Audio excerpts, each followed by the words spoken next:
Hey everyone, Nick here. So today I'm going to talk about my initial gut reactions to It Chapter 2, which I happened to see last night on opening night. So right off the bat, I just want to make a full disclaimer that I am a huge fan of the 1990 miniseries. I know a lot of people love it and a lot of people hate it. I happen to love it. I am aware that a lot of that probably has to do with nostalgia from seeing it when I was young. But I liked the ominous feeling that picture had.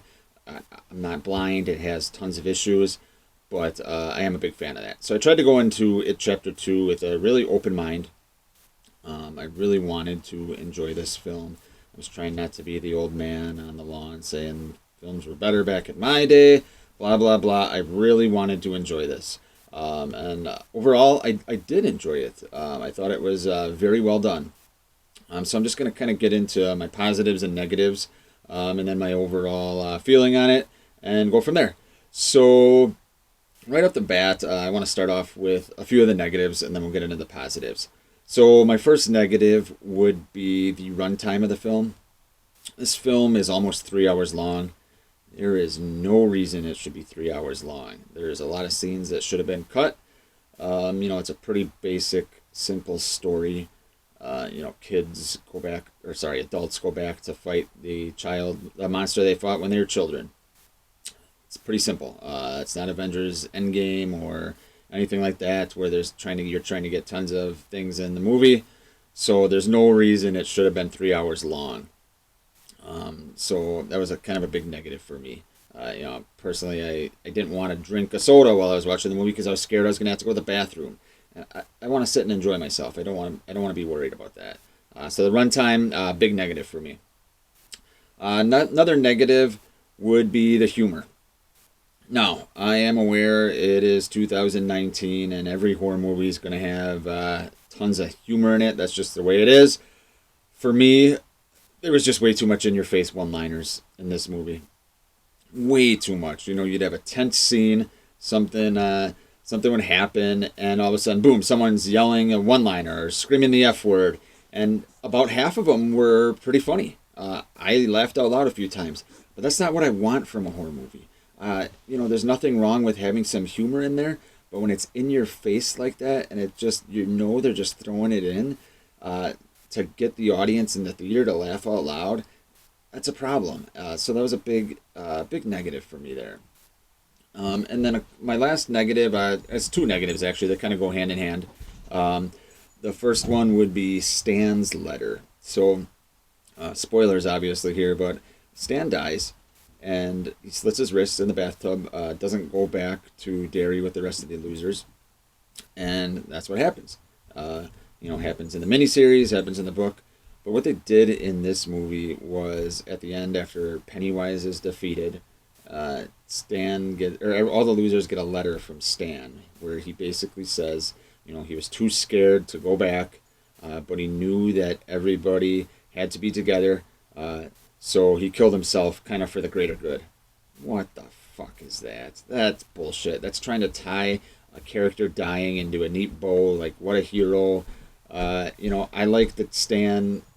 I like that he is so scared that he just slits his wrists. He's just petrified. He can't face it. And yeah, that's true, but this letter just ties it up too neatly in a bow. I think it's more scary. And it's more real if he's so scared that he just kills himself for no reason, or not for no reason, but kills himself because he doesn't want to go back and face this thing. Speaking of that, the ending to this movie has some issues.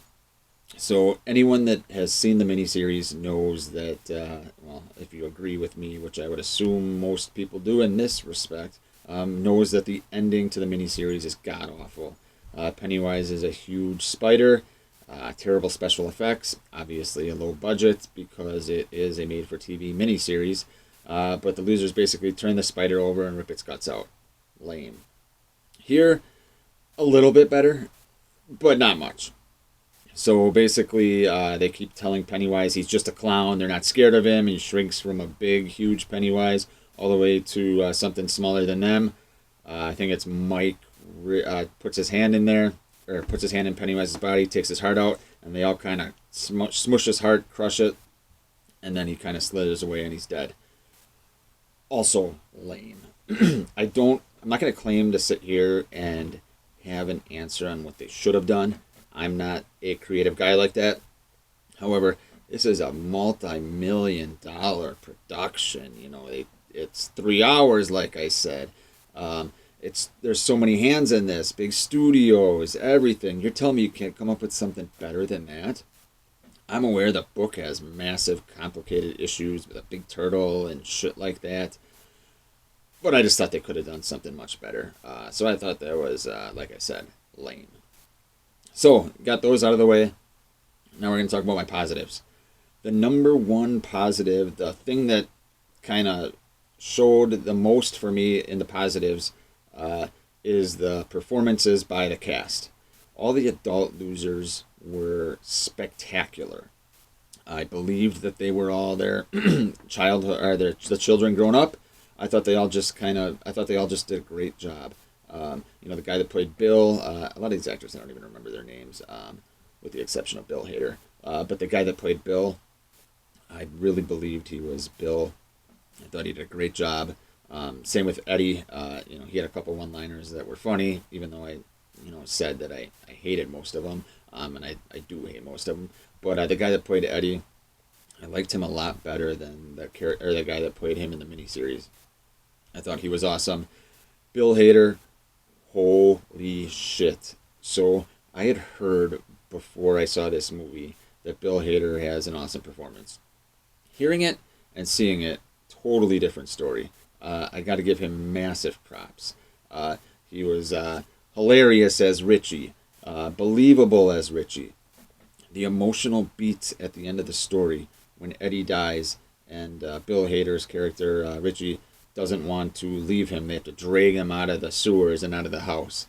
When they are sitting in the lake or the ravine or whatever the hell that is at the end, and Bill Hader just starts crying with his head in his hands, I started tearing up.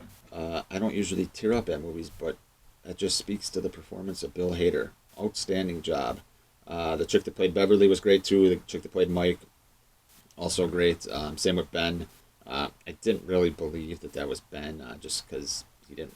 I realized he lost a lot of weight, and that's what it is. But he just didn't look like he'd be a grown-up version of Ben. So yeah, I thought the whole cast was great.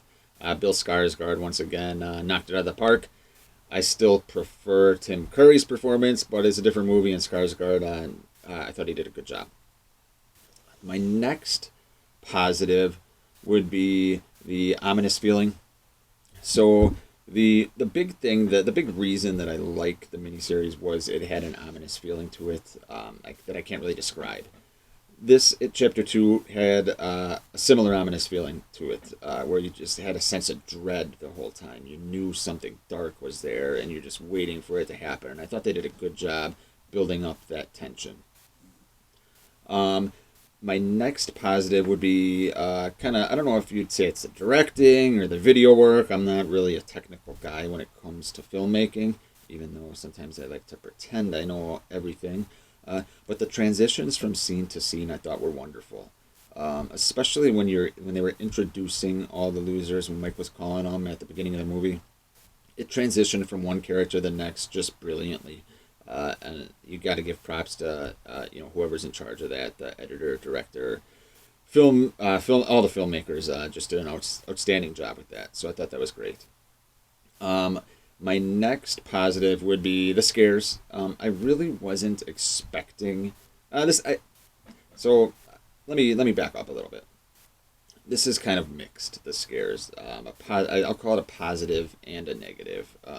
So the positive is. Part of it is I wasn't really expecting much scare wise from this movie. I see so many horror movies, not a lot scares me, but I thought they did a good job. In particular, I thought it was really creepy when the little girl goes under the bleachers, and Pennywise is waiting for her, and you're just kind of waiting for it to happen, and then boom, he gets her. You knew it was going to happen, but you didn't know when.